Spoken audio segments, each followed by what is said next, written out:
Clayton Reeves was not a man who ever doubted his place in the world. From the time he was young, he had learned that hard work, land, and money shaped respect.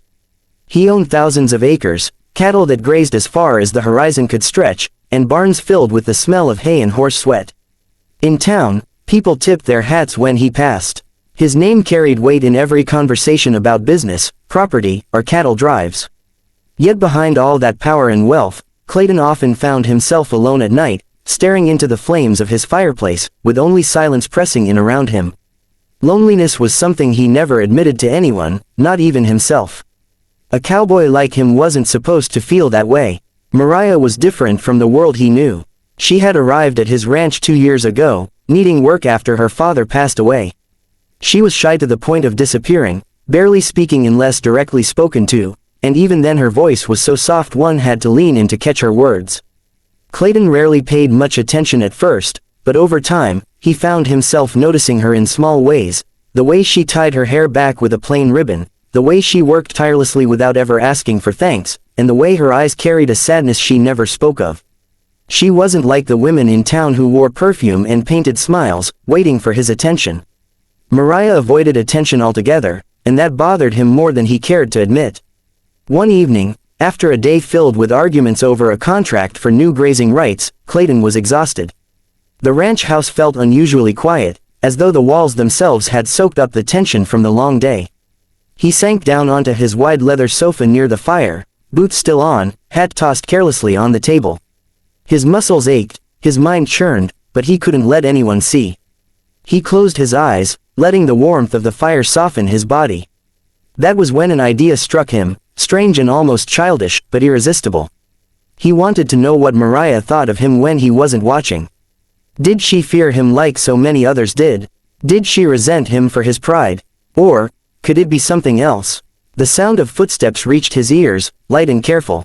He steadied his breathing, slowing it down, pretending sleep. Through his half-shut lashes, he could sense her presence.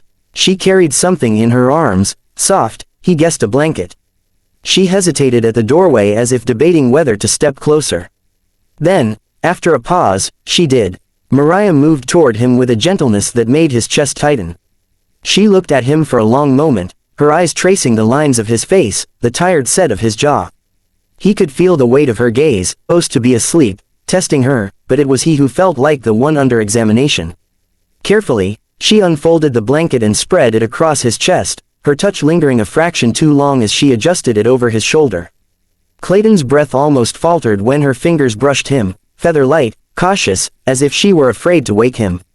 But it wasn't the touch alone that rattled him, it was the tenderness behind it. Nobody touched him like that. Most people treated him with respect, yes, but always with a distance. Their gestures were stiff, careful, or eager to impress. This was different. This was the kind of touch someone gave when they cared, when they saw a man beneath the armor of wealth and pride. Then came the whisper, "You carry too much alone, sir. I wish you knew, someone sees the weight you hide." The words were so quiet he almost thought he imagined them, carried by the crackling of the fire. But they were real, every syllable sinking deep into him like a stone thrown into still water. Clayton's chest tightened, his throat went dry, and he had to fight the urge to open his eyes and meet hers. He wanted to demand what she meant, to ask her how she could see the truth he thought he buried so well. But he stayed still, locked in the role he had chosen. Mariah lingered another heartbeat, her hand hovering as though she wanted to touch his face, then thought better of it. She stepped back, her skirts whispering against the floor. He listened to the soft sound of her leaving, her footsteps fading until the door clicked gently shut. Only then did he release the breath he had been holding. Clayton sat there in the dark, heart pounding, staring at the flames as though they could give him answers. The blanket on his chest felt heavier than it should, not with weight, but with meaning. She had seen him, not the wealthy rancher, not the commanding cowboy, not the man people obeyed and feared. She had seen the loneliness, the burden he carried every day without complaint. And she had cared enough to whisper comfort into a room where no one was supposed to hear. That night, sleep was impossible. He lay in his bed, staring at the ceiling, replaying her words over and over. "You carry too much alone." No one had ever said that to him. No one had ever acknowledged the silent battles he fought daily. For years he had believed his strength came from keeping everything locked inside, from never letting weakness show. Yet Mariah, with her quiet eyes and soft hands, had pierced through him without even trying. He wondered what it meant. Did she pity him? Did she care for him beyond duty? Did she speak from her own sorrow, recognizing the same loneliness in him that she carried in herself? The questions gnawed at him until dawn painted the windows with pale light. He rose with the sun as he always did, but his world had shifted in a way he couldn't explain. The day that followed felt strange. Every time he saw Mariah, carrying laundry to the porch, dusting the shelves, moving silently from room to room, he was aware of her in a way he never had been before. He caught himself watching her hands, listening for the softness of her voice, wondering if she remembered what she had whispered the night before. She acted as if nothing had happened, shy and reserved as always, eyes lowered when he passed. And perhaps that unsettled him most of all. Because Clayton Reeves, the richest cowboy in Mason County, realized he had been the one tested. He had pretended to sleep to see her truth, but instead, she had revealed his own. And the revelation terrified him more than any deal gone wrong or any storm that threatened his cattle. Clayton Reeves could hardly keep his composure the next morning. He rose before dawn as he always did, saddled his horse, and rode the eastern pasture, yet his mind wasn't on the cattle or the fences. His mind was on the quiet whisper of a shy maid who had no idea he'd been awake the night before. Each hoofbeat seemed to echo her words, reminding him of the truth he'd buried for so long. He tried to shake it, tried to bury himself in the routine of the ranch, but it clung to him like dust in the wind. By the time the sun was high, Clayton had grown restless. He had always prided himself on being unshakable. Contracts, storms, droughts, he'd faced them all with steady resolve. But Mariah's soft voice, carrying a tenderness he wasn't prepared for, left him unsettled in a way that no hardship ever had. And worse, she moved through the house that day with the same quiet humility, unaware of the storm she had stirred inside him. He found himself watching her more than he should. When she poured coffee at the long wooden table, her hands were steady though her eyes stayed low. When she hung laundry on the line, her hair slipped from its ribbon, and the sunlight caught on strands of brown and gold. When she scrubbed the kitchen counters, there was a rhythm to her work, calm and unhurried, as though she carried peace within her even while surrounded by silence. Clayton couldn't stand not knowing. Did she really see him that way? Or were her words nothing more than a fleeting thought, whispered to no one, never meant to be heard? By evening, the weight of curiosity and pride broke his restraint. He found her in the sitting room, mending one of his shirts by the soft glow of a lamp. The fire was low, and the room smelled faintly of cedar and soap. She looked up at him, startled, her needle pausing mid-stitch. "Why do you do it?" he asked, the words spilling out before he could measure them. Her brow furrowed, uncertain. "Do what, sir? Work so hard, care for things that aren't yours." His tone was sharper than he intended, roughened by the unease in his chest. Mariah blinked, then lowered her gaze again, fingers tightening on the fabric. "Because it matters, even if no one sees." Clayton felt something inside him shift. He wanted to press her, to demand she explain what she truly meant, but he stopped himself. He could see the nervous tremor in her hands, the way she shrank back from his intensity. Instead, he turned on his heel and left her in silence, his boots echoing down the hall. But her words burned in him, lodging deep where he couldn't shake them. That night, sleep betrayed him once again. He sat by his window, staring out at the moonlit fields, the cattle resting in the distance. The ranch was quiet, but inside him, everything churned. He replayed every detail of her whisper, every flicker of emotion in her eyes. She had cared enough to see him, to notice the loneliness he thought he hid behind wealth and pride. No woman had ever spoken to him like that. Most admired the ranch, the money, the strength of his name. Not one had touched the truth beneath. By the time morning came, Clayton knew he couldn't keep silent. He had to know what Mariah truly felt. He had to hear it from her, even if it meant exposing himself to an answer that unsettled him. He found her folding laundry by the window, the early light spilling across the wooden floor.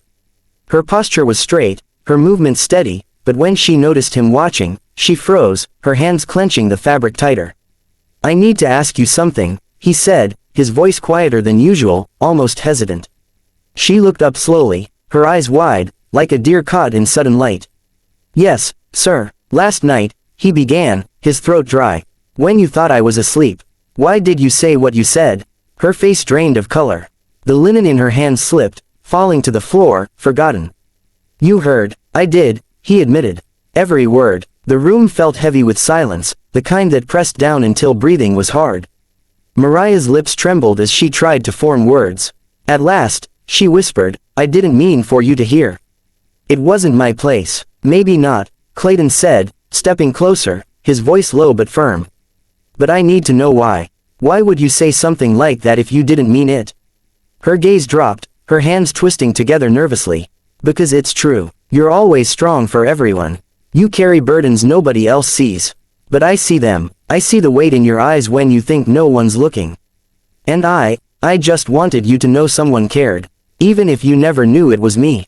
Clayton's breath caught. Her words cut through him like no truth ever had. For years, he'd built his life on walls of pride and silence. To the world, he was unshakable. But here stood Mariah, shy and humble, admitting she had seen through every defense he'd built. "And why do you care, Mariah?"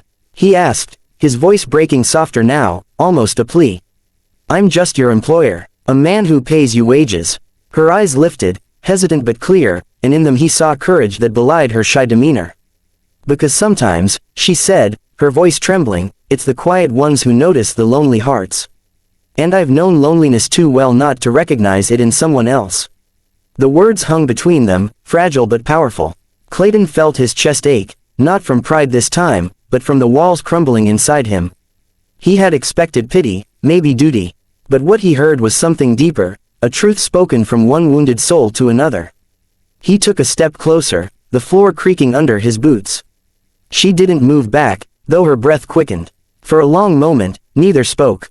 The fire crackled faintly, the only sound in the room. Clayton realized then that he had misjudged everything. He had thought he was testing her, thought he could uncover her heart with a simple trick. Instead, she had revealed his own heart to himself.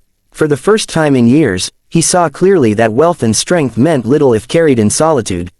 What good was a sprawling ranch if it only magnified his loneliness? From that day forward, something shifted between them. Clayton found himself softer in her presence, speaking less with command and more with quiet honesty. He listened when she spoke, even if her words were few. He let her see his weariness without shame. And she, in turn, gave him her gentleness freely, in the way she set his coffee just how he liked it, in the quiet smile she allowed herself when their eyes met, in the simple comfort of her presence beside him when silence stretched long. The world outside still called him the richest cowboy in Mason County, a man untouchable in pride and power. But Clayton Reeves knew the truth now, that the wealth he had longed for wasn't measured in cattle or land. It was found in the courage of a shy maid who had loved him in silence, expecting nothing in return, and in the strength he discovered when he finally let her see him. The lesson stayed with him, deeper than any deal, stronger than any storm. Love wasn't in grand gestures or riches. It was in the quiet, unseen acts of care that carried the weight of two lonely hearts learning, at last, to belong.